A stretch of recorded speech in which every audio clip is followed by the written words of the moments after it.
Hey guys, and welcome back to another YouTube video. In this video I'll be going through the Hawthorn vs Essendon game. Probably the game that I actually watched the least this week, just because I didn't have anyone particularly strong playing in it.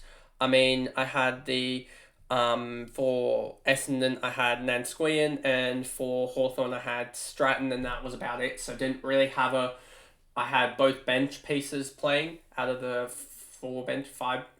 five bench pieces actually. Sorry. Yeah, two of my five bench pieces playing, and that was it. Didn't have a starter, and so there wasn't really much to watch in this game. And I think it really proved in the fantasy scoring that these teams, Hawthorn and Essendon, they seem to be teams that I don't think a lot of people are going to have many players from. So there's probably good pod opportunities there. But I don't think there's someone that really stands out as a improver or stands out as a top of the line type of player, because I think there's just going to be more. There's going to be players that this year go, I think, 105, 110 in the midfield, and Bates isn't going to cut it, I don't think. And then you've got Tugard in the forward line, who don't really know how she did that, to be honest. 23, 8 and 3. And if you look at Essendon's numbers wise here, Tugard wasn't in the midfield at all. You had Kane, Presprakis, Wales, Voke, Nansqueyan, and Alexander taking up all the midfield time. So for her to get 103, I think that's going to be a red flag, to be honest. And yeah, looking at her past numbers doesn't really show anything that isn't a red flag. So yeah, so I just had to double check my wording there, but yeah, she just looks like an absolute red flag. So before we get into the video, remember to like and subscribe, turn the notification bell on so you know when I upload. And let's get into the recap. So as I was saying here, let me just adjust the camera. Let me get rid of this advertising, because we don't need any advertising on these videos. And that should be good, that angle. So Bates 106, 18 touches, 2 marks, 15 tackles. As you can see with the woman, we always see this seems to be 103 tackles for Essendon in the end. Hawthorn in the end. Huge effort from them. 15 from Bates, 14 from Smith, 10 from Lucas Rodman. That combines already for 39 between them, and the rest had 5, 6 or 7, etc. And even 8 for Fleming as well. She did really well, Fleming, so one to look at. But yeah, Bates 106 in the end. I'm pretty sure she came alive. Just in the first half, 59, and then in the last quarter as well. You can see Luke as well, 87 in the end, but had 80 at 3/4 time. She was, I believe, the forward that I missed out on. I thought Stratton would be better, but it's obviously, I think Luke, or was Luke a ruckman? Luke is the ruckman. So yeah, Luke was, I believe, a rookie ruckman, if I remember correctly. Ruckman, we go here, Luke, where was Luke? She's not a ruckman, she is a forward. She's a forward playing ruck. That could be interesting, I believe, if I go take that. I'm just going to do it this way. Luke is a forward playing ruck and had 42 hitouts against Essendon. Who does she play? She plays Western Bulldogs. That is a very, very tough matchup. And even though I just did the Western Bulldogs game, how did they go ruck-wise? Hitouts 19, only 7 disposals. Because Luke could be one that opens this game up if she does get that ruck roll completely. And yeah, could actually be interesting. That could be a play if you wanted to... that could actually be a very big play if you don't go for Morrison and you go for Luke instead.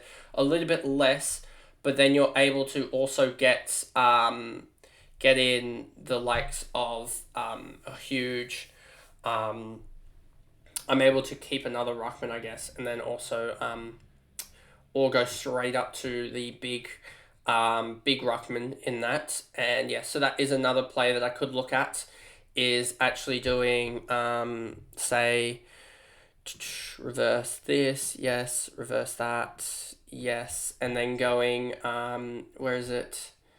Hamilton here, and going out, and going Luke in, and then also having enough cash, I guess having 460k to 830, and then going to here and going there. That could be interesting as well, doing that. And then swapping those two around, and then having that as a team, that could be very, very interesting. As that would also allow me to, well, I mean, it doesn't really change too much, but it's, I mean, Luke just seems to have that role better than, and then you have, Ruckman seem to be able to dominate at AFL fantasy level, so having Luke in there would also spread out my team a little bit better.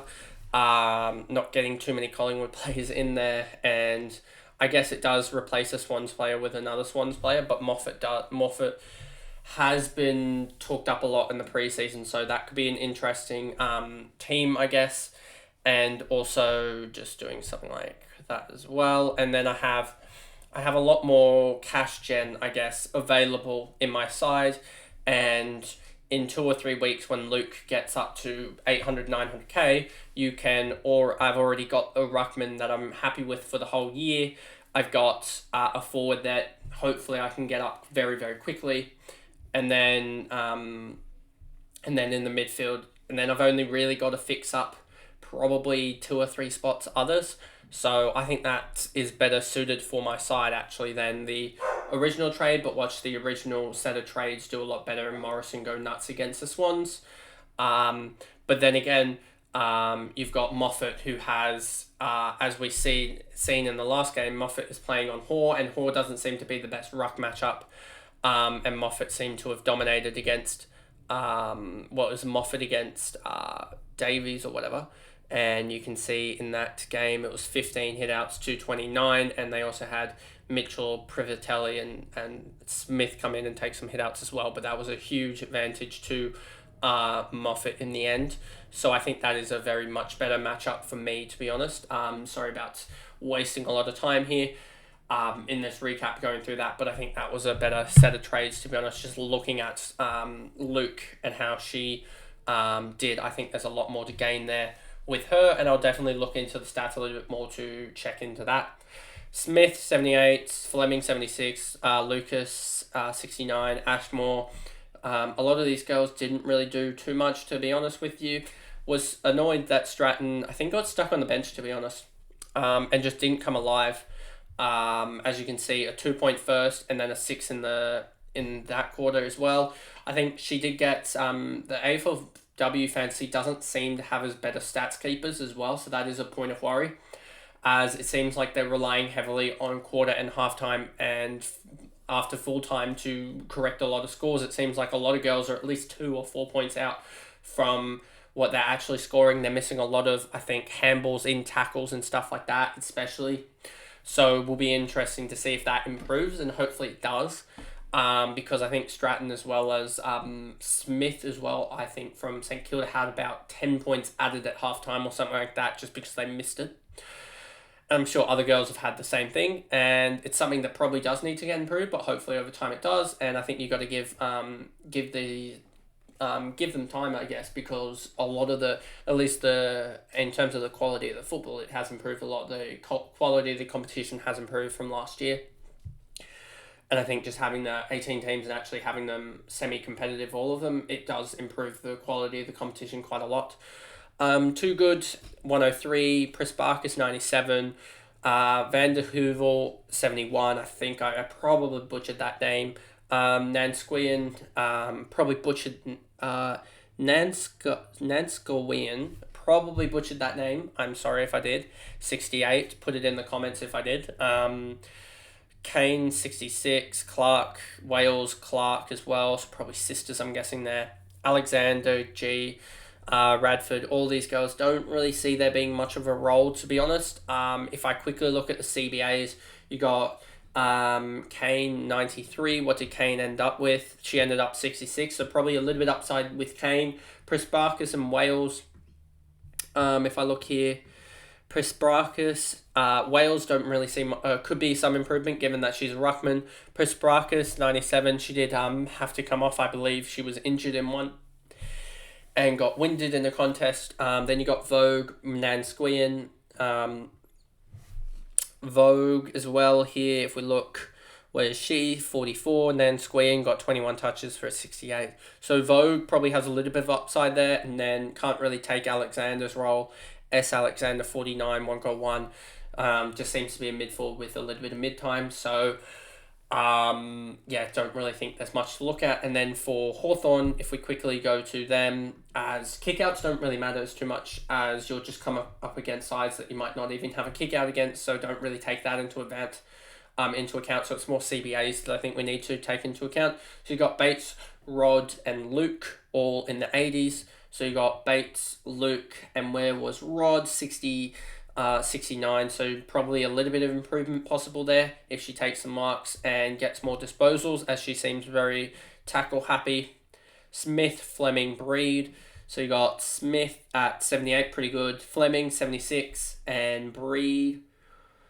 Breed probably has a little bit of upside. Don't know why she was down at 36, given that she did have 20%, that's pretty low. And then Gilroy. So Gilroy and Lee Breed, you can't really look too much into.